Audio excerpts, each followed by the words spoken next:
Hello.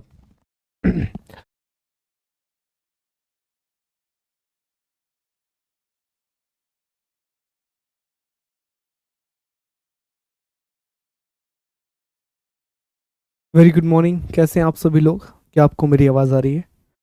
M I audible to all of you? सभी लोग कैसे हैं? Very good morning. Amrita, Ranjana. अच्छा, लेक्चर 12 के नोट्स शायद अपलोड नहीं हुए, थोड़ी देर में अपलोड हो जाएंगे। ठीक है, थोड़ी देर में आपको लेक्चर 12 के नोट्स भी मिल जाएंगे, तो डोंट वरी। 12 13 सबका नोट्स मिल जाएगा। ओके। सिंधु घाटी सभ्यता का नोट्स अभी आपको दिया गया है, इंडस वैली का। कोई बात नहीं, देखो नज़मा या किसी और ने अभी जवाब दिया, कोई बात नहीं, नहीं लिख पा रहे हैं। सोच के देखिए, अभी नहीं लिख पा रहे हैं, कुछ समय बाद लिख पाएंगे। जैसे ही आपको आगे जा करके इतिहास के, अभी पता है आप क्यों नहीं लिख पा रहे हैं? अभी इसलिए आप कंक्लूजन नहीं लिख पा रहे हैं क्योंकि इतिहास के आगे की घटनाओं की जानकारी आपको नहीं है। इसलिए अभी आप में से कोई भी व्यक्ति एक अच्छा निष्कर्ष नहीं लिख पाएगा, एक अच्छा कंक्लूजन नहीं लिख पाएगा। ये आप लिख पाएंगे 1 या 2 महीने के बाद, जब आपको आगे के इतिहास की पूरी जानकारी होगी। तो अभी अपना पूरा ध्यान इंट्रोडक्शन लिखने पर लगाइए, और जो मेन आपकी बॉडी है आंसर की, उस पर फोकस कीजिए। कंक्लूजन नहीं आया, अभी नहीं आएगा, कुछ समय के बाद आएगा। ठीक है, तो परेशान नहीं होना है इस चीज को लेकर के आपको। Okay. Very good morning, thank you KGS user. बस, तो ये अच्छी बात है नज़मा, यही तो आपका स्टेप है। आप खुद सोचो यार, अभी आप लोग प्रिपरेशन को शुरू किए हुए कितने दिन हुए हैं? ये कोर्स अभी आया है, 10-20 दिन ही हुए हैं इस कोर्स को, है ना? तो 10-20 दिन से आपने अपनी प्रिपरेशन शुरू की है, और इतनी जल्दी आप कम से कम आंसर लिखने की शुरुआत कर दिए हैं। ये आपके लिए एक अचीवमेंट है। इस पर खुश होइए, निराश होने की ज़रूरत नहीं है। खुश होइए कि हाँ, मैंने इंट्रो लिखना सीखा है, मैंने मुख्य जो उसका कंटेंट है, मेन बॉडी लिखना सीख लिया है। कंक्लूजन भी आगे सीख जाओगे। करत करत अभ्यास के जड़मत होत सुजान। ठीक है, आ जाएगा, कोई बात नहीं, धीरे धीरे। डायग्राम का प्रयोग, जैसे कल हमने बताया था रूबीना आपको, कि कल के क्वेश्चन में आप डायग्राम का प्रयोग कर सकते थे। जैसे मैप बना सकते थे, या फिर जनपद बताने के लिए आप एक फ्लो चार्ट बना सकते थे। तो डायग्राम का मतलब ये नहीं है कि आप चित्र बनाएं, इसमें आप फ्लो चार्ट भी बना सकते हैं, है ना? जैसे ये देखिए, एक फ्लो चार्ट बनाया मैंने यहाँ पर, तो आप फ्लो चार्ट बना सकते हैं। बिल्कुल आयुष, बिल्कुल। कल थोड़ा लेट हो गया, पर आज अभी आपको दोनों पीडीएफ एक साथ मिल जाएगा क्लास के तुरंत बाद। ठीक है। हाँ, अब देखो, अभी ये प्रजापति जी का आया कि जैन धर्म कब पढ़ेंगे, कब पढ़ना चाहिए जैन धर्म। अभी ये छोड़ के मैं आपको जैन धर्म पढ़ा दूं, ये क्वेश्चन मत किया करो। कब पढ़ेंगे जैन धर्म, कब पढ़ेंगे बुद्ध धर्म? पढ़ेंगे, वो तो क्रम ही है पढ़ने का। वैदिक सभ्यता के बाद हम क्या पढ़ेंगे? बुद्धिज्म पढ़ेंगे, फिर जैनिज्म पढ़ेंगे, फिर महाजनपद पढ़ेंगे। क्रम है। अब अभी से ये प्रश्न नहीं कब पढ़ेंगे, कैसे करेंगे। ठीक है। हाँ, मैंने बोला है स्नेहा, बात होगी तो आपको हम बता देंगे। ठीक है, वो आपको चूज करना पड़ेगा संदीप, देखना पड़ेगा कि आपका इंटरेस्ट किस में है, उस हिसाब से आप लीजिए। ठीक, चलो तो अब शुरू करते हैं। स्टोन एज वगैरह हम नहीं पढ़ेंगे इसमें, ठीक है? वो आगे मैं आपको एक अलग से स्पेशल क्लास लेके थोड़ा थोड़ा बता दूंगा। इसमें जो काम की चीजें हैं मैं आपको वो पढ़ा रहा हूँ एनसीईआरटी में। ओके, चले आगे बढ़ते हैं। बिल्कुल बिल्कुल, पीडीएफ जल्दी मिलेगी, कल बस थोड़ा लेट हो गया। हाँ, किंग अब हेरिडिटरी हो जाएगा मोहन। सूक्त का मतलब होता है एक प्रकार का श्लोक। ठीक है, सूक्त, हिम, श्लोक, डिस्कोर्स, ये होता है। तो पहले अब हम क्लास को शुरू करते हैं। ओके,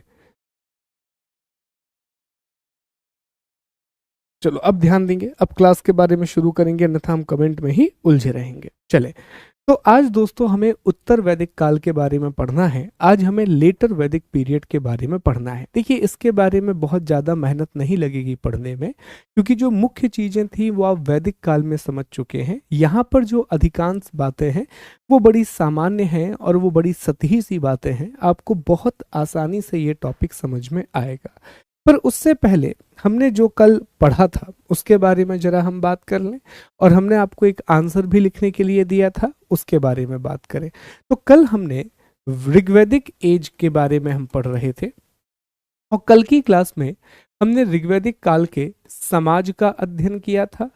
कल की ही क्लास में हमने ऋग्वैदिक काल के धर्म का अध्ययन किया था और कल की क्लास में ही हमने ऋग्वैदिक काल की इकोनॉमी का अध्ययन किया था, अर्थव्यवस्था का अध्ययन किया था।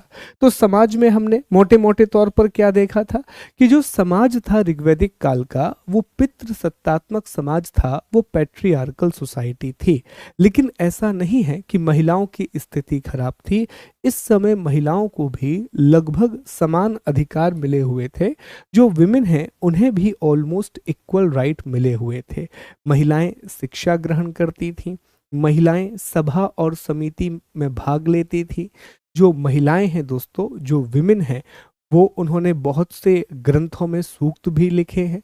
इसमें हमें लोपामुद्रा का नाम मिलता है, घोषा का नाम मिलता है, अपाला का नाम मिलता है, जिन्होंने जाकर के सूक्त लिखे हुए हैं अर्थात श्लोक लिखे हुए हैं। इसी समय पर महिलाओं के लिए हम देखते हैं कि सती प्रथा नहीं है, चाइल्ड मैरिज नहीं है और नियोग अर्थात विधवा पुनर्विवाह के प्रमाण देखने के लिए मिलते हैं, विडो रीमैरिज के एविडेंस देखने के लिए मिलते हैं। तो ओवरऑल महिलाओं की स्थिति अच्छी है, जो विमेन है उसकी कंडीशन काफ़ी अच्छी है ऋग्वैदिक एज में। हमने ये भी देखा था कि वर्ण व्यवस्था शुरुआती चरण में है, जो वर्ण सिस्टम है वो इनिशियल फेजेस में है और अभी जो वर्ण व्यवस्था है वो हेरिडेटरल नहीं हुई है, अर्थात वो आनुवांशिक नहीं हुई है, बल्कि वो कर्म के आधार पर है। एक ऐसी सूक्त मिलता है जिसमें बताया गया है कि एक ही घर में ब्राह्मण है, उसी घर में क्षत्रिय है, उसी घर में वैश्य है और उसी घर में शूद्र है। अनटचेबिलिटी के प्रमाण नहीं मिलते, अस्पृश्यता के प्रमाण भी हमें नहीं मिलते। समाज मुख्य रूप से दो वर्गों में बटा हुआ था, एक थे आर्य और दूसरे थे अनार्य, एक थे आर्यंस और दूसरे थे non Aryans. Basically non Aryan Bharat के मूल निवासी थे, जिन्हें दस्यु कहा गया है। क्या कहा गया है? जिन्हें दस्यु कहा गया है। दस्युओं को मारा गया था आर्यों के द्वारा, लेकिन ऐसा नहीं है कि दस्युओं पर बहुत ज़्यादा अत्याचार किए गए। दस्युओं को दास बनाया जाता था, लेकिन वो घरेलू दास होते थे, वो डोमेस्टिक स्लेव के रूप में काम करते थे। एग्रीकल्चर वगैरह उस समय इतना ज़्यादा महत्वपूर्ण नहीं था, इतना ज़्यादा सिग्निफिकेंट नहीं था। फिर इसके बाद दोस्तों हमने धर्म के बारे में बात की थी, हमने रिलीजन के बारे में बात की थी। धर्म के बारे में हमने समझा था कि यहाँ पर लोगों ने प्रकृति को भगवान मानकर पूजा की है, नेचर को उन्होंने गॉड माना और फिर उनकी वर्शिप करना शुरू कर दिया। अभी पूजा का जो महत्व है वो आध्यात्मिक या कर्मकांडीय महत्व नहीं है। ऐसा नहीं है कि बहुत सारे आपको रिचुअल्स देखने के लिए मिल रहे हैं या बहुत सारे ऑर्थोडॉक्स कस्टम आपको देखने के लिए मिल रहे हैं। धर्म का यहाँ पर एकमात्र महत्व है, वो है कि वर्षा की मनोकामना, रेनफॉल के लिए विश करना, बेबी बॉय अर्थात बालक की कामना करना। ये भी एक बड़ा मुद्दा है कि बालकों का जन्म हो, लड़कों का जन्म हो, ठीक है। इसी तरीके से अगर दो कबीलों में युद्ध हो रहा है तो युद्ध जीतने की कामना करना। तो मेजरली यहाँ पर डिमांड पर्सपेक्टिव ज़्यादा हमें धर्म में दिखाई देता है। मूर्ति पूजा के प्रमाण नहीं मिले हैं, मंदिरों के प्रमाण नहीं मिले हैं। सबसे महत्वपूर्ण देवता इंद्र हैं, जिन्हें ब्रेकर ऑफ द फोर्ट अर्थात पुरंदर, जिसे पुरंदर कहा गया है अर्थात किलों को तोड़ने वाला। इंद्र युद्ध और वर्षा के देवता माने गए हैं। इंद्र के बाद अग्नि है, जिनके लिए 200 हिम्स डेडिकेट किए गए हैं ऋग्वेद में। और अग्नि के बारे में कहा गया है कि ये ईश्वर और जो मानव है इनके बीच में एक माध्यम का काम करता है। जो अग्नि है, अग्नि या fire, it works as the intermediate between the god and the human. फिर वरुण है, ठीक है। वरुण के बाद आप देखेंगे सोम, जो कि वनस्पति के देवता माने गए हैं। इसके बाद एक और देवता मरुत, मरुत को तूफानों को देवता कहा गया है, गॉड ऑफ स्टॉर्म कहा गया है। महिला देवियों का जिक्र भी हमें मिलता है, अदिति और उषा का उल्लेख भी ऋग्वैदिक काल में है।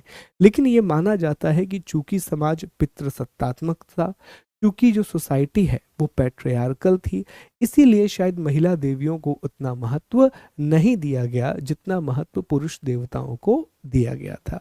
फिर हमने अर्थव्यवस्था की बात की थी, हमने इकोनॉमी को डिस्कस किया था। इकोनॉमी के बारे में हमने पढ़ा, कमेंट करके आप भी बताइए दोस्तों, कि उस समय का सबसे प्रमुख व्यवसाय क्या था।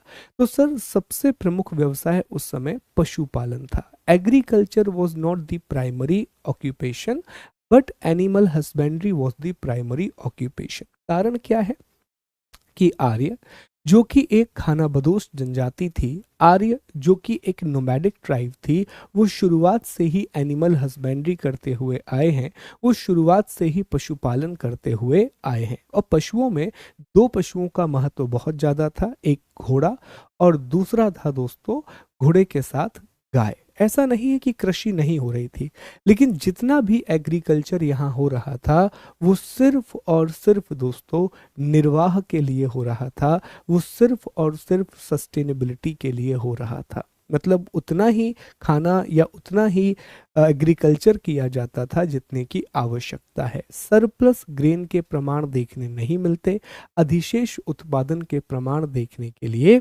नहीं मिलते। एक शब्द है युव, युव शब्द का इस्तेमाल किया गया है अलग अलग प्रकार के अनाज के लिए। इस समय के लोगों को लोहे की जानकारी नहीं है, लेकिन उन्हें सोने की जानकारी है और उन्हें तांबे की जानकारी है। तो सोने और तांबे का कार्य इस समय हो रहा था। साथ ही साथ कुम्हार, पोट्री एक बहुत बड़ा बिजनेस था। उसके अलावा आभूषण निर्माण भी किया जाता था, बढ़ई का काम था, बार्बर का काम था। तो इस तरह के बहुत सारे काम, बहुत सारे ऑक्यूपेशन यहाँ पर हो रहे थे। देखिए जो राजा है, राजा चूंकि इस समय कंपलसरी टैक्स नहीं लेता था, इसीलिए आपको ट्रेजरर अर्थात कोषाध्यक्ष देखने के लिए नहीं मिलता। हमने पढ़ा था कि टैक्स कंपलसरी नहीं था, जो टैक्स है वो वॉलेंटरी होता था। अगर मैं चाहूँ, मैं प्रजा हूँ, अगर मैं चाहता हूँ अपनी इच्छा से राजा को कुछ देना तो मैं दे सकता हूँ, और उसे बलि कहा जाता था। क्या कहा जाता था? उसे बलि कहा जाता था। एक चीज है जो आप अपडेट कर लीजिए अपने नोट्स में, बड़ा महत्वपूर्ण है दोस्तों। विदत के बारे में जो हमने लिखा था, विदत, तो विदत के बारे में हमने लिखा था कि ये सबसे पुरानी संस्था थी। ये क्या थी? ये सबसे पुरानी संस्था है, ये सबसे ओल्डेस्ट इंस्टीट्यूशन था। इसी में लिख लीजिए ये एक न्यायिक संस्था थी। ये मुख्य रूप से एक न्यायिक संस्था थी, ये मुख्य रूप से एक जुडिशियल बॉडी हुआ करती थी। ठीक है, तो विदत के बारे में जो हमने पॉलिटिकल सिस्टम में विदत के बारे में लिखा था, उसमें आप लिख लीजिए कि ये मुख्य रूप से एक न्यायिक संस्था थी, ये मेजरली एक जुडिशियल बॉडी थी। तो अब मुझे बताओ यहां तक की बातें क्लियर हैं? अब प्रश्न क्या था कल का? एक मुझे कोई कमेंट करके बताएगा कि सर कल आपने ये प्रश्न लिखने के लिए दिया था, फिर उस आधार पर हम आगे बढ़ेंगे। मुझे एक बार प्रश्न बताइए, क्या प्रश्न दिया था हमने कल आपको लिखने के लिए? कमेंट करके बताएं, फिर हम आगे बढ़ेंगे और उत्तर वैदिक काल की चर्चा करेंगे, लेटर वैदिक पीरियड के बारे में डिस्कस करेंगे।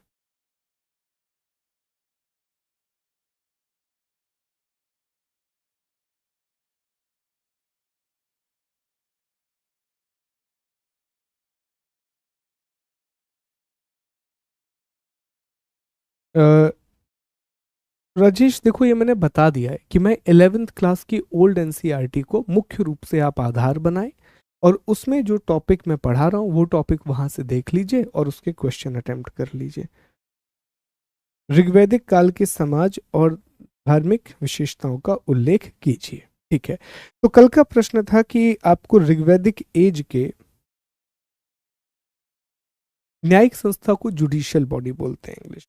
ठीक है, अब कल का सवाल हमने जो आपको दिया था वो ये दिया था कि जो ऋग्वैदिक काल, ऋग्वैदिक एज का आपको सोसाइटी के बारे में बताना है और रिलीजन के बारे में बताना है। ठीक है, मैंने कहा था कि ये जवाब आप शायद 150 से 200 वर्ड के आसपास लिखने का प्रयास कीजिएगा, 150 से 200 शब्दों में लिखने का प्रयास कीजिएगा। उम्मीद करता हूं कि आपने लिखा होगा। वही तरीका है, 3 इसके आधार होंगे। एक होगा इंट्रो, दूसरा होगा मेन बॉडी, और तीसरा होगा इसका कंक्लूजन। ठीक है, अब इंट्रो में वही, अब आपको अलग से इंट्रो लिखने की जरूरत नहीं है, इंट्रो में पहले आप क्या बताएंगे, वही चीज बताएंगे कि सर इंट्रो में पहले हम ऋग्वैदिक पीरियड के बारे में बता देंगे, ऋग्वैदिक एज के बारे में बता देंगे उसी प्रकार से कि भैया सप्त सैंधव क्षेत्र में, पूर्वी पाकिस्तान और पश्चिमी भारत में आर्यों के द्वारा विकसित सभ्यता, इस सभ्यता का विकास 1000 से 1500 से 1000 बीसी के मध्य हुआ था, ठीक है, जिसमें निम्नलिखित सामाजिक और धार्मिक विशेषताएं देखने के लिए मिलती हैं। तो इस तरह से आपने एक इंट्रो तैयार किया, आपने उसको कनेक्ट करने की कोशिश की, ठीक है। अब आगे जाकर के आप बताएं, यहाँ पर बिल्कुल एक डायग्राम टाइप का बना दें, पहले लिख दें धार्मिक विशेषताएं, धार्मिक विशेषताएं इस तरह से, ठीक है, और फिर यहाँ पर इसके इस तरह डायग्राम बना के, इस तरह का डायग्राम बना के इसकी विशेषता लिखें। फिर यहाँ लिखें सामाजिक विशेषताएं, अगेन एक डायग्राम बनाएं और इसकी विशेषता लिखें। अब धार्मिक विशेषताओं में जो हमने अभी बताया वो आप लिख सकते हैं कि जो इस सभ्यता के लोग थे उन्होंने प्रकृति को ही भगवान मानकर उनकी आराधना करना शुरू किया। इस समय धर्म का मुख्य उद्देश्य ईश्वर से बच्चे की मनोकामना करना, युद्ध में विजय प्राप्त करना और वर्षा की मनोकामना होता था। फिर आप लिख सकते हैं मुख्य देवी देवताओं के बारे में, ठीक है। आप लिख सकते हैं कि कर्म कांड उतने जटिल नहीं थे, इस समय बहुत रिचुअलिस्टिक रिलीजन नहीं है, ऐसा नहीं है कि बहुत सारे कर्म कांड या बहुत सारे यज्ञ, बहुत सारी पूजा पाठ करने के लिए बोला जा रहा है। तो ये आपकी धार्मिक विशेषताएं होंगी। बढ़िया डायग्राम बना के, पॉइंट बना के लिख दीजिए। फिर आप सामाजिक विशेषताओं के बारे में लिख दीजिए, ठीक है, कि समता मूलक समाज देखने के लिए मिलता है, पितृ सत्तात्मक समाज देखने के लिए मिलता है, जो सामाजिक विभाजन है वो अभी जटिल नहीं है, 2 वर्ग देखने के लिए मिलते हैं, वर्ण व्यवस्था कर्म के आधार पर दिखाई देती है, जाति व्यवस्था का प्रमाण नहीं है, और इसी में अलग से आपको महिलाओं की स्थिति भी लिखना पड़ेगा, क्योंकि अल्टीमेटली जो महिलाओं की स्थिति है वही इस समाज के बारे में बताती है। तो इतने पॉइंट आपके यहाँ बनेंगे, और फिर आखिर में आप जाकर के क्या करेंगे, एक निष्कर्ष लिखने का प्रयास करेंगे, कंक्लूजन लिखने का प्रयास करेंगे, जो समाज से जुड़ा हुआ होना चाहिए और जो जुड़ा हुआ होना चाहिए धर्म से। तो आप कंक्लूजन में ये देखिए कि इन चीजों का प्रभाव क्या हुआ। तो इनका प्रभाव ये हुआ कि ऋग्वैदिक काल में क्योंकि समता मूलक समाज और धर्म था, यही कारण है कि ऋग्वैदिक काल का तेजी से विकास हुआ और कालांतर में यह सभ्यता गंगा घाटी और भारत के पूरे क्षेत्र में फैल गई। तो ऋग्वैदिक काल ने अल्टीमेटली क्या किया, एक बेस तैयार किया अच्छी सोसाइटी और बहुत अच्छे, आप कह सकते हैं कि रिलीजन की वजह से, और इसके बिलीफ इतने स्ट्रांग थे कि ये आज भी हमें भारत में देखने के लिए मिलता है। हाँ, बहुत सारे बदलाव हुए हैं, चीजें खराब हुई हैं, फिर ठीक हुई हैं, फिर खराब हुई हैं, फिर ठीक हुई है कुछ चीजें, लेकिन अल्टीमेटली इसका इम्पैक्ट इतना गहरा है कि आज की जो भारतीय सांस्कृतिक विरासत है उसकी जड़ों की अगर आप तलाश करेंगे तो वो यहीं पर देखने के लिए आपको मिलेंगी, ठीक। तो इस तरह से आप अलग तरह से एक लिखने का प्रयास करें कि भैया इसका प्रभाव क्या हुआ, अल्टीमेटली भारत के वर्तमान समाज पर भी इसका प्रभाव है, सामाजिक व्यवस्था का, तो ये देखने के लिए मिलता है हमें। एक महिलाओं की स्थिति के बारे में आपने बता दिया कि महिलाओं को समता मूलक दर्जा मिला हुआ था।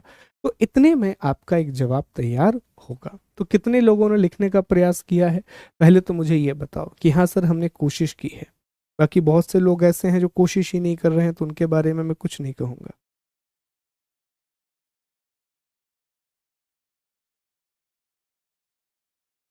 बताइए, बताइए जल्दी से, कितने लोगों ने प्रयास किया है ईमानदारी से कि हाँ सर लिख तो रहे हैं, और 1-2 बार और लिखा करो आंसर को।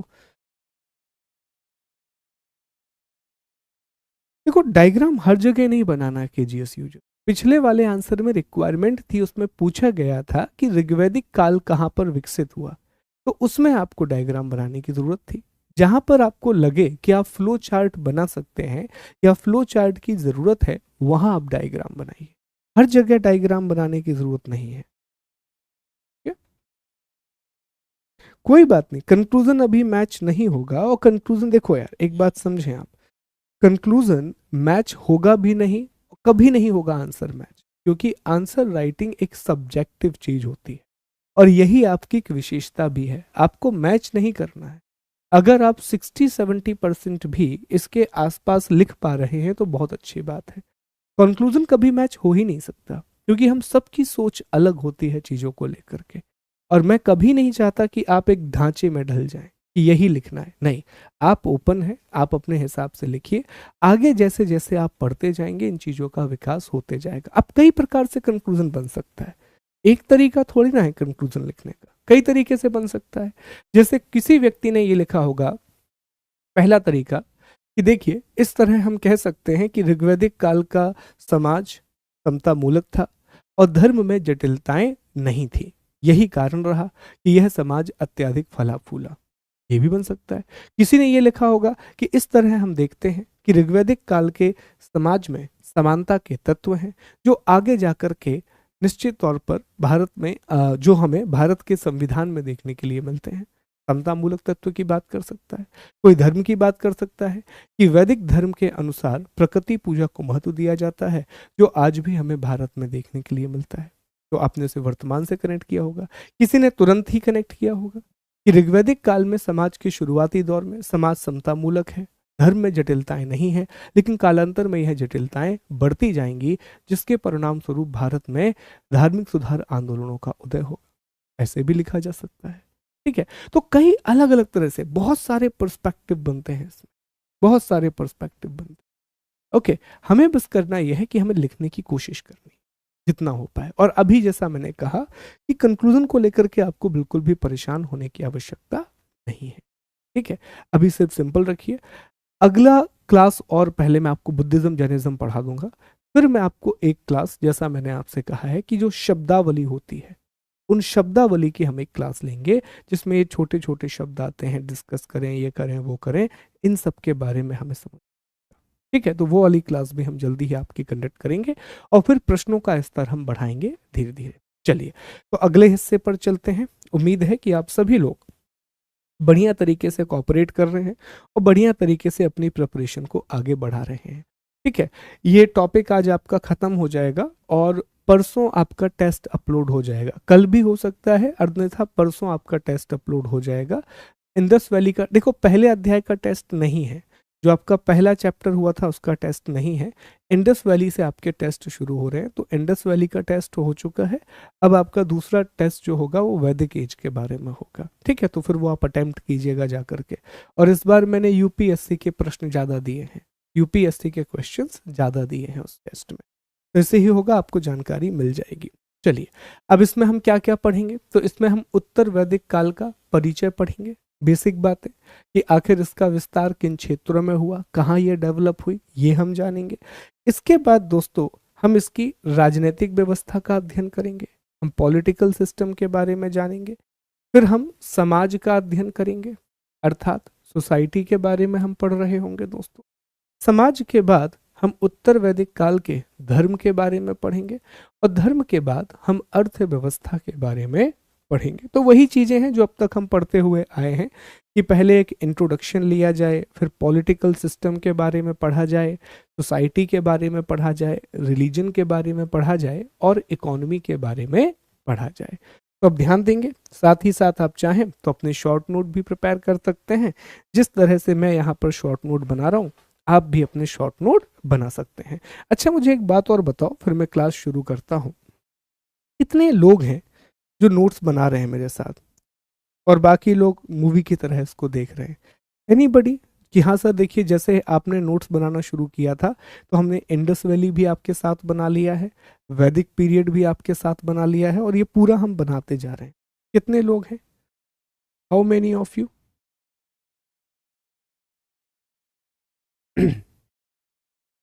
ठीक है, मैं एक बार चेक कर लेता हूँ। निशा, होगा होगा, वो अपलोड होगा तब में, बिल्कुल अपलोड होगा। शॉर्ट नोट बना रहे हैं, बिल्कुल होगी, एमपीपीएससी होगी यार, क्यों नहीं होगी। ठीक है, बहुत अच्छा। और ये शॉर्ट नोट बनाइए, शॉर्ट नोट आपको ज़्यादा हेल्प करेंगे बजाय कि आप पीपीटी को कॉपी करें। ठीक है, ये ज़्यादा हेल्प करेंगे। पीपीटी क्या है, वो तो प्रिंटेबल फॉर्मेट में आपको मिल ही रहा है, कभी भी आप उसका प्रिंट निकलवा सकते हैं। चलें, तो सबसे पहले टॉपिक को हम पढ़ना शुरू करते हैं और हमारा पहला टॉपिक है उत्तर वैदिक काल का परिचय। Introduction of later Vedic period. पहले समझते हैं। देखिए दोस्तों, ये जो उत्तर वैदिक काल है, इसका समय आप जान रहे हैं, इसका टाइम आप जान रहे हैं कि सर इसका समय 1000 बीसी से लेकर के लगभग 600 बीसी तक रहा है। अब ये सभ्यता कैसे विकसित हुई, पहले ये समझो, फिर मैं आपको दूसरे पॉइंट लिखवाऊंगा। देखिए, तो जब आर्य भारत में आए, जब आर्यंस इंडिया में आए, तो उन्होंने अपना जो पहली बस्ती बनाई, जो पहली उन्होंने सेटलमेंट बनाई, वो सप्त सिंधु के क्षेत्र में बनाई थी। वो उन्होंने सप्त सैंधव क्षेत्र में बनाई। बोलो यस और नो। सबसे पहले उन्होंने कहां पर सेटलमेंट बनाया? सर सबसे पहले उन्होंने सप्त सैंधव क्षेत्र में रहना शुरू किया, और यहां पर वो मुख्य रूप से पशुपालन किया करते थे। यहां वो मुख्य रूप से एनिमल हस्बेंड्री किया करते थे। अब समस्या ये हुई कि सर ये बात सही है कि जब आर्य भारत आए तो उन्होंने कहां पर रहना शुरू किया? उन्होंने सप्त सैंधव क्षेत्र में रहना शुरू किया। और इस काल को हमने क्या कहा? तो सर इस काल को हमने ऋग्वैदिक काल कहा, इसे हमने ऋग्वैदिक एज कहा। इसमें कोई प्रॉब्लम नहीं है। लेकिन अब हो ये रहा है दोस्तों कि लगातार जनसंख्या बढ़ रही है, जो पॉपुलेशन है उसमें लगातार वृद्धि हो रही है धीरे धीरे करके। और एक और बड़ी चीज यहां पर यह हो जाएगी कि ऑलमोस्ट 1000 बीसी के आसपास आयरन के बारे में पता चलेगा, लोहे के बारे में पता चलेगा। अब देखो, जैसे जैसे जनसंख्या बढ़ेगी और भी कबीले मध्य एशिया से भारत आ रहे हैं, जिस वजह से कबीलों की संख्या बढ़ती जा रही है। हमेशा से आर्य चाहते थे कि वो गंगा घाटी की ओर आए, हमेशा से वो चाहते थे कि वो गंगा घाटी की ओर आए या गंगा के बेसिन में आए। पर सबसे बड़ी प्रॉब्लम यह थी दोस्तों कि इस पूरे क्षेत्र में बहुत घने जंगल थे, इस पूरे क्षेत्र में बहुत ही ज्यादा डेंस फॉरेस्ट थे। घने जंगल, दलदली क्षेत्र, बड़े बड़े जानवर, ये सारी चीजें इस क्षेत्र में थी। तो अब अगर इतने घने जंगल हैं तो ये इन्हें अपने सामान्य औजारों से तो नहीं काट सकते थे, पत्थर से नहीं काट सकते थे, तांबे से नहीं काट सकते थे, और काटते तो बहुत समय लगता है ना। तो इसी बीच में फिर क्या हुआ, इन्हें आयरन के बारे में पता चल गया। आयरन को ये श्याम अयस के नाम से जानते थे। कुछ किताबों में कृष्ण अयस लिखा हुआ है। जैसे ही इन्हें आयरन के बारे में पता पड़ा तो इन्होंने क्या किया, इन घने जंगलों को काटना शुरू कर दिया। और अब जो इनकी सभ्यता है वो गंगा घाटी में विकसित हो गई। और याद रखिएगा, जैसे ही ये सभ्यता गंगा घाटी में आएगी तो अभी भी यह एक ग्रामीण सभ्यता है, अभी भी यह एक रूरल सिविलाइजेशन है।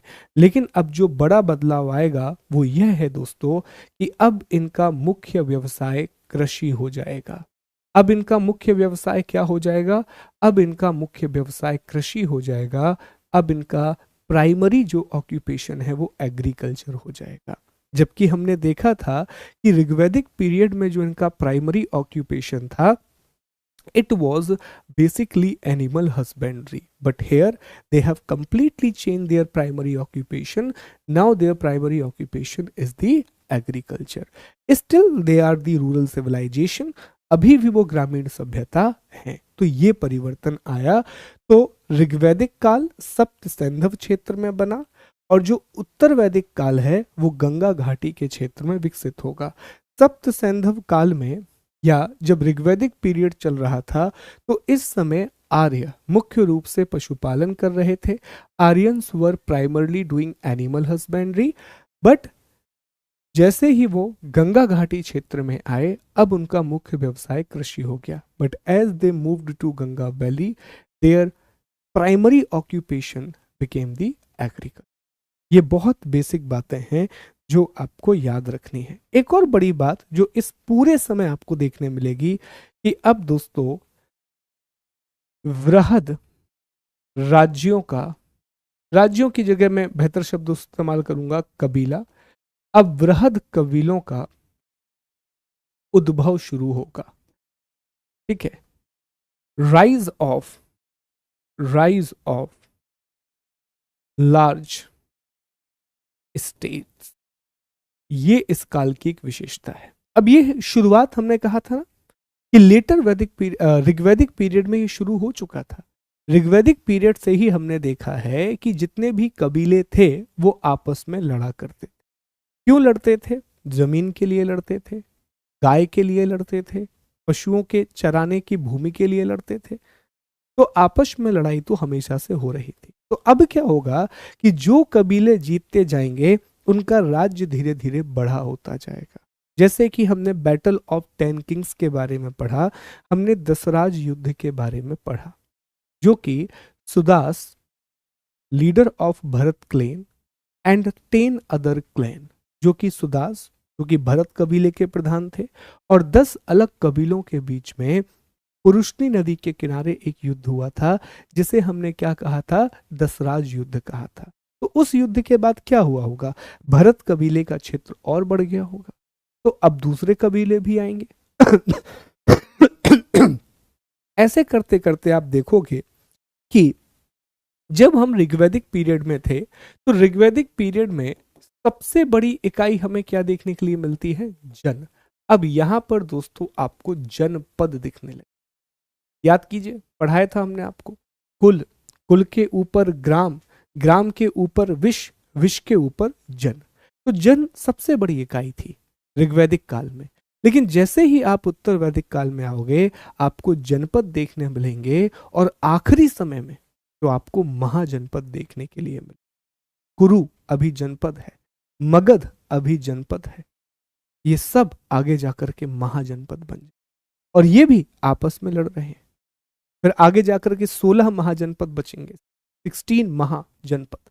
अभी बहुत सारे जनपद हैं, आगे जाकर के सिर्फ 16 महाजनपद बनेंगे। और फिर चंद्रगुप्त मौर्य आएंगे, उन 16 महाजनपदों को आपस में मिला करके मौर्य साम्राज्य बनाया जाए, द मौर्यन एम्पायर बनाया, भारत महाद्वीप का पहला साम्राज्य, first empire of the Indian subcontinent, जो बनेगा आगे जाकर के। ठीक है, तो ये इसकी विशेषता है। समय, आर्य, कहां पर सभ्यता बनी, कैसी सभ्यता थी, और इसका सबसे बड़ा विशेषता क्या है कि अब राज्यों का उदय शुरू होगा, स्टेट का इमर्जेंस शुरू होगा, राइज ऑफ द स्टेट हमें देखने के लिए मिलेगा। ठीक, चलो, तो ये तो परिचय की बात हो गई सर, बहुत बेसिक बातें हमें समझ में आ गई कि सभ्यता कब थी, कहां पर बसी, ये सब हमें समझ में आ गया। अब एक एक करके हमें अपने टॉपिक्स को आगे बढ़ाना है। तो सबसे पहले हम चर्चा कर लेते हैं ऋग्वैदिक काल की, यहीं पे लिख देता हूं मैं, सॉरी, उत्तर वैदिक काल की, उत्तर वैदिक काल की राजनीतिक व्यवस्था, राजनीतिक व्यवस्था, लेटर वैदिक पीरियड का political system, letter Vedic period का पॉलिटिकल सिस्टम। चलो ध्यान दो एक एक करके, ठीक है। तो अब दोस्तों धीरे धीरे कबीला से राज्य आधारित सुव्यवस्थित सुव्यवस्थित व सुसंगठित राजनीतिक व्यवस्था शुरू होगी, राजनीतिक व्यवस्था शुरू होगी। धीरे धीरे आप देखोगे राइज ऑफ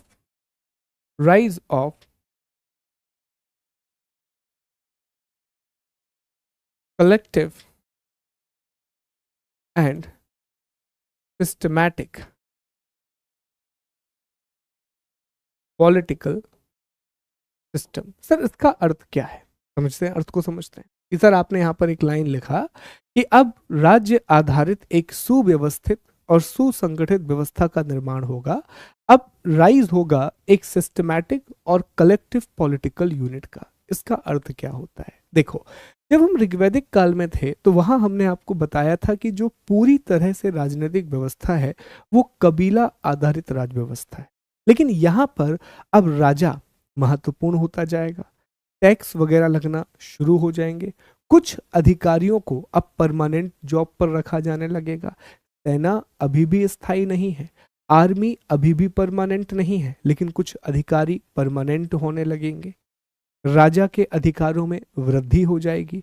तो अब क्या हो रहा है, हम धीरे धीरे एक सुव्यवस्थित व्यवस्था की ओर बढ़ रहे हैं, हम एक सिस्टमैटिक व्यवस्था की ओर बढ़ रहे हैं जो बड़े राज्यों के लिए जरूरी होती है, जो कि लार्ज स्टेट के लिए जरूरी होती है। अब देखिए ना, ऐसा नहीं हो सकता कि आप ये कहें कि आज हमारे प्राइम मिनिस्टर या आज हमारे जो सीएम हैं वो अपनी एक जॉब करें, अपना खाना पीना अलग देखें, और जब उनको समय मिले तो वो भारत की या राज्य की सेवा करें। क्यों? क्योंकि रिस्पॉन्सिबिलिटीज बहुत बढ़ जाती हैं। तो आपको प्रॉपर उन्हें समय देना पड़ता है कि आप सिर्फ एक काम कीजिए, शासन का संचालन। कबीला आधारित व्यवस्था नहीं चलती। तो जैसे जैसे राज्य का आकार बढ़ेगा, जो राजा है उसके दायित्व बढ़ेंगे, और अगर राजा के दायित्व बढ़ेंगे तो आपको राजा को शक्तियां भी देनी पड़ेंगी और कुछ विशेष अधिकार भी देने पड़ेंगे, कुछ प्रिविलेजेस भी देने पड़ेंगे। और इन सब के लिए राजा को पैसा चाहिए पड़ेगा, और पैसा कहाँ से आएगा? कर प्रणाली से पैसा आएगा, जो टैक्स सिस्टम है वहां से राजा को पैसा मिलना शुरू होगा। ठीक है, तो ये इसका पहला सबसे इंपॉर्टेंट पॉइंट है कि अब हम एक सुसंगठित और सुव्यवस्था की ओर आगे बढ़ना शुरू हो चुके हैं। ठीक है, आगे बढ़े। सेकंड पॉइंट की अगर मैं बात करूं तो अब हमें वही चर्चा करनी है कि सर इकाइयां किस प्रकार की थी। शासन की इकाई, यूनिट ऑफ एडमिनिस्ट्रेशन। तो समझे, अभी भी सबसे छोटी इकाई कौन है? तो सबसे छोटी इकाई है कुल। कुल के बाद क्या आता है दोस्तों? बहुत सारे कुल आपस में मिलकर के ग्राम बनाते हैं, ग्राम आपस में मिलकर के विश्व बनाते हैं, विश्व आपस में मिलके जन बनाता है, और अब जन आपस में मिलकर के जनपद बनाएंगे। क्या बनाएंगे? जनपद बनाएंगे। ओके, यहां पर याद रखिएगा, जो कुल है इसका प्रधान अभी भी कुलपति कहलाता है। ठीक है, ग्राम का प्रधान ग्रामीणी कहलाता है, ग्रामीणी कहलाता है। विश्व का प्रधान विश्वपति कहलाता है। ठीक है, यहां पर जनपति आएगा एक। ठीक है, और यहां पर राजन, राजा, जिसे राजन कहा जाता है। तो ये अब आपके पॉलिटिकल यूनिट्स। कई किताबों में यह लिखा है कि जन और जनपद दोनों का हेड राजा होता था। कुछ किताबें कहती हैं कि जनपद है, तो ठीक है, कोई फर्क नहीं पड़ता ज्यादा। आपको याद रखना है कि अब सबसे बड़ी जो इकाई बनेगी वो जनपद हो जाएगी। पहले सबसे बड़ी इकाई क्या थी? जन। अब सबसे बड़ी इकाई जनपद हो जाएगी। तो वही सिस्टम है जैसा आज हम देखते हैं। गांव से शुरू कीजिए, फिर ब्लॉक पर पहुंच जाइए, तहसील पर पहुंच जाइए, जिला, संभाग, फिर राज्य, फिर आप आगे जाकर के केंद्र पहुंच जाइए। इसी तरह से सिस्टम बना हुआ है पूरा का पूरा। ठीक है, एक बात। तीसरी बात आप समझें पॉलिटिकल सिस्टम के बारे में, राजनीतिक व्यवस्था के बारे में, कि अभी भी स्थायी सेना नहीं है। अभी भी आपको परमानेंट आर्मी देखने के लिए नहीं मिलती, अभी भी आपको स्थायी सेना देखने के लिए नहीं मिलती। और ये बड़ी बात है कि अभी भी आपको परमानेंट आर्मी देखने के लिए नहीं मिल रही है। अब इसमें सबसे बड़ी बात, राजा, कि सर राजा की स्थिति में क्या परिवर्तन है। तो देखें, राजा को समझना जरूरी है कि जो किंग है, किंग किंग की पोजीशन में क्या बदलाव आए। तो याद कीजिए, हमने पहले आपको यह बताया था कि ऋग्वैदिक काल में जो राजा है उसके पास विशेष अधिकार नहीं होते थे और वो सामान्य तरीके से जीवन जीता था। अब जो राजा है, राजा के पास विशेषाधिकार आना शुरू हो जाएंगे। अब राजा के पास प्रिविलेजेस आना शुरू हो जाएंगे, प्रिविलेजेस आना शुरू होंगे। अब राजा वास्तव में एक राजा बने। ठीक है, एक प्रॉपर उसके पास जगह होगी जहां पर वो काम कर रहा हो। ठीक, अगली बात, राजा की सहायता कौन करेगा, किंग को असिस्ट कौन करेगा। तो पुराने समय पर याद कीजिए, हमने पढ़ा था कि राजा को सहायता देने के लिए 3 अलग अलग संस्थाएं थीं, 3 अलग अलग इंस्टीट्यूशन थे। याद आ रहा है आपको? एक संस्था आपको याद हो तो हमने विधत, जो कि न्यायिक संस्था थी, जुडिशियल बॉडी थी, अब ये पूरी तरीके से समाप्त हो जाएगी। विधत अब नहीं रहेगा। विदत, जो कि एक जुडिशियल बॉडी थी, सबसे पुरानी बॉडी थी, वो अब खत्म हो जाएगी। दूसरी बात, जो सभा है अर्थात वरिष्ठ लोगों की समूह, ग्रुप ऑफ एल्डर्स, और समिति अर्थात सामान्य लोगों का समूह, ग्रुप ऑफ नॉर्मल पीपल, इनका महत्व कम हो जाएगा, इनका इंपॉर्टेंस क्या हो जाएगा? कम। अब बार बार इनको नहीं बुलाया जाएगा, और सबसे बड़ी बात, महिलाओं को इसमें भाग लेने से मना कर दिया जाएगा। No women participation. तो ये दिखा रहा है कि अब समाज क्या होता जाएगा, अब जो सोसाइटी है वो और ज़्यादा पैट्रियार्कल होती जाएगी, और समाज में महिलाओं की स्थिति खराब होने लगी है। सभा और समिति वैसे भी अब इनका महत्व नहीं बचा। अब ये राजा का चुनाव नहीं कर रहे थे। राजा अब कैसा हो चुका था, तो अधिकांश राजा इस समय हेरिडिटल हो चुके थे, अर्थात वो आनुवांशिक हो चुके थे। तो सभा और समिति का महत्व अब बहुत कम हो चुका है।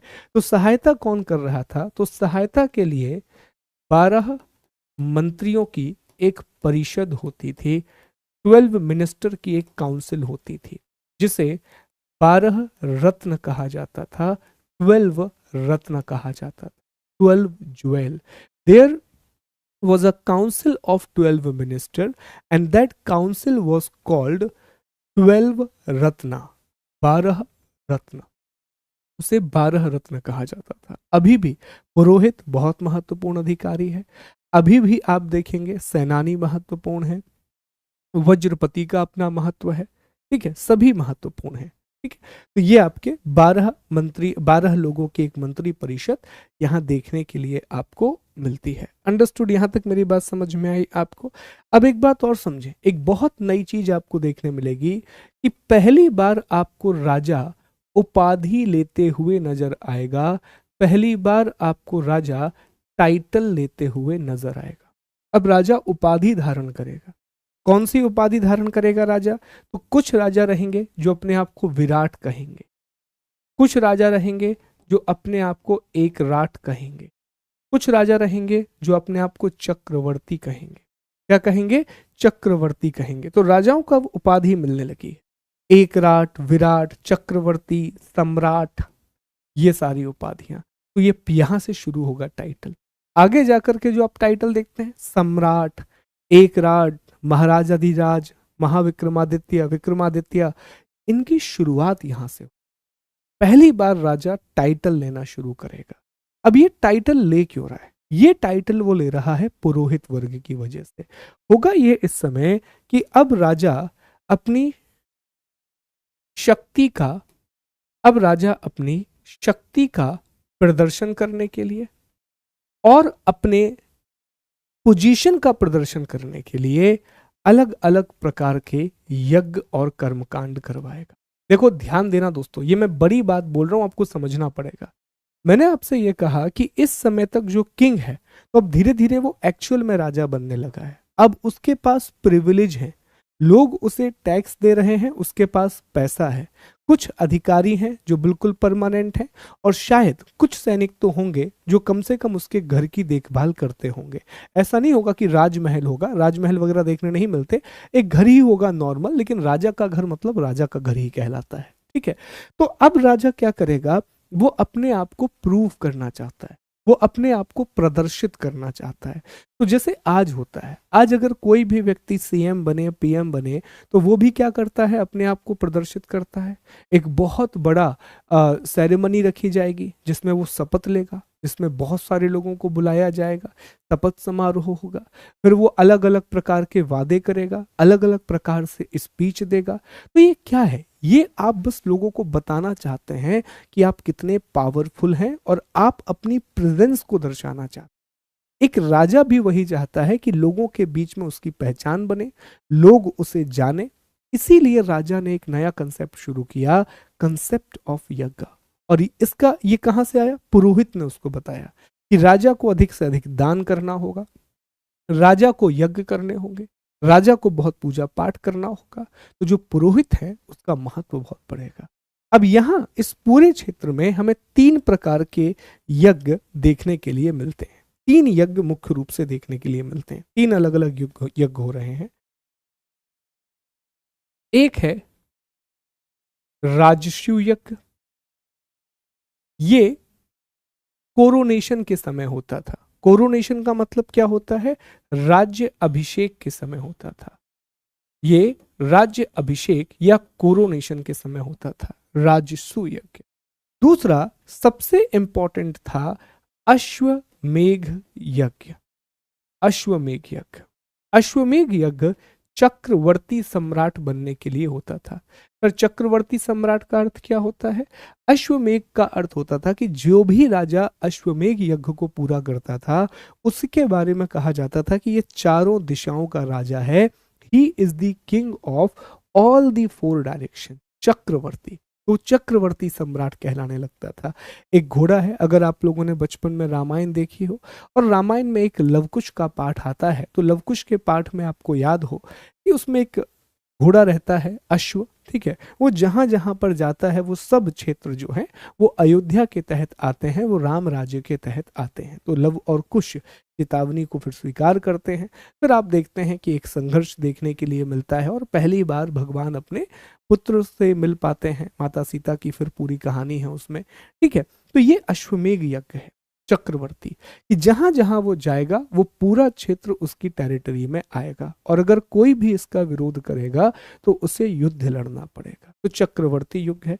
और एक वाजपेयी युद्ध के बारे में पता पड़ता है। वाजपेयी को कहा जाता था कि जब राजा एज होने लगती थी तो बस अपने शक्ति प्रदर्शन के लिए एक आप कह सकते हैं रिवाइटल होने के लिए राजा ये युद्ध किया करते थे। तो राजस्व यज्ञ महत्वपूर्ण है, अश्वमेघ यज्ञ है और वाजपेयी यज्ञ है। अब ये यज्ञ हो क्यों रहे हैं? क्योंकि राजा को अपना शक्ति प्रदर्शन करना है और लोगों के बीच में अपनी उपस्थिति दर्ज करवानी है। तो ये सारी चीजें अब होने लगी हैं। These things are happening in this arena. हाँ, और एक और बात याद रखना, कर व्यवस्था की शुरुआत हो चुकी। सुचारू कर व्यवस्था की शुरुआत हो चुकी। टैक्सेशन सिस्टम अब शुरू हो गया है। और टैक्स दे कौन रहा है? मात्र वैश्य। जो वैश्य हैं सिर्फ वही कर दिया करते थे। 3-4 वर्णों में से सिर्फ वैश्य ऐसा वर्ण था जो कि टैक्स दिया करता था। तो अब taxation, starting of taxation system, and only Vysya are giving the taxes. जो वैश्य हैं सिर्फ वही अब कर, और कोई किसी वर्ग से कर नहीं लिया जाता था, ठीक है। किसी, हालांकि कर की दर बहुत कम होती थी, पर अब टैक्स की शुरुआत हो चुकी। ओके, एक सग्रहिता करके एक अधिकारी है जो कहा जा रहा है कि कोषाध्यक्ष है, ठीक है। उसके बारे में कहा गया है कि वो ट्रेजरी अधिकारी है। तो ये राजनीतिक व्यवस्था है दोस्तों। ये क्या है? ये पॉलिटिकल सिस्टम है। ये क्या है? ये पूरा का पूरा पॉलिटिकल सिस्टम है, राजनीतिक व्यवस्था है। तो बताइए कि यहाँ तक आपको बात समझ में आई? Are we clear with this point?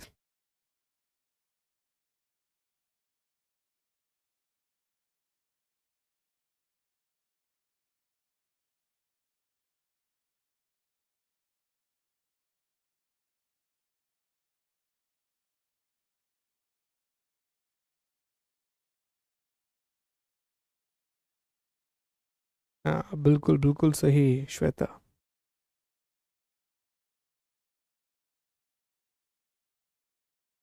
देखो इंतजार आलम, आपने बिना देखे कोर्स लिया है क्या? ठीक है।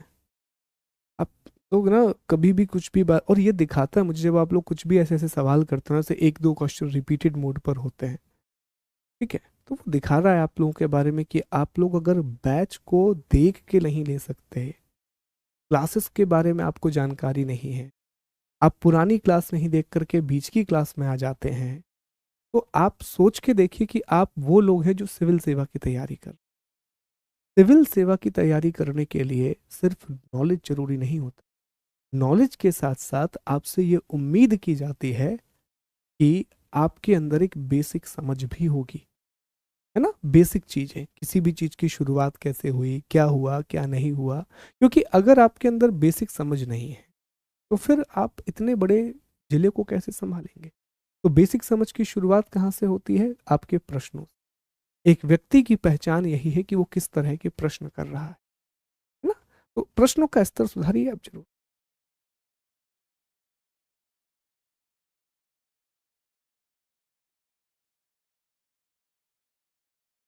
देखो विपिन कुमार का मैसेज, सर और क्लास कब चालू होगी, क्या बात है क्या बात है, बहुत बढ़िया। शक्ति प्रदर्शन को हम क्या कह सकते हैं कि presence and presence of the king. इसके लिए ज्यादा अच्छा इंग्लिश में शब्द इस्तेमाल किया जाता है presence of the king. King अपनी प्रेजेंस को दिखाना चाहता है। देखो वाजपेयी यज्ञ के बारे में लिखा हुआ है कि जब राजा बूढ़ा होने लगता था तो वो एक रिवाइटल होने के लिए, पुनः शक्ति प्राप्त करने के लिए शायद वाजपेयी युद्ध करता था। ठीक है, बिल्कुल। अगर आयरन एज नहीं आती तो निश्चित तौर पर वो गंगा घाटी के क्षेत्र में नहीं आ पाते, और अगर गंगा घाटी के क्षेत्र में नहीं आते तो वो कृषि नहीं करते, और अगर कृषि नहीं करते तो व्यापार आगे नहीं बढ़ता। क्योंकि पशुपालन से आप कितना ही व्यापार करोगे, एनिमल हस्बेंड्री से आप कितना ही ट्रेड करोगे, अल्टीमेटली आपको अनाज की जरूरत है। और अब इस क्षेत्र में, क्योंकि ये इस इलाके में पहली बार कृषि हो रही है, पूरी जमीन बहुत उपजाऊ है, तो अब दोबारा से सरप्लस प्रोडक्शन होना शुरू होगा, दोबारा से अधिशेष उत्पादन शुरू होगा।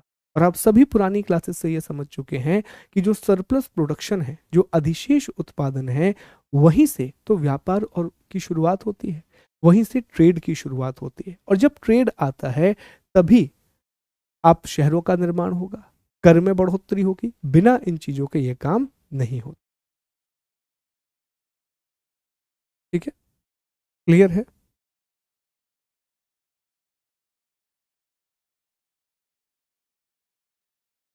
राजा शायद अब चुना नहीं जा रहा था, है ना, मोस्ट प्रोबेबली कई जगह पर।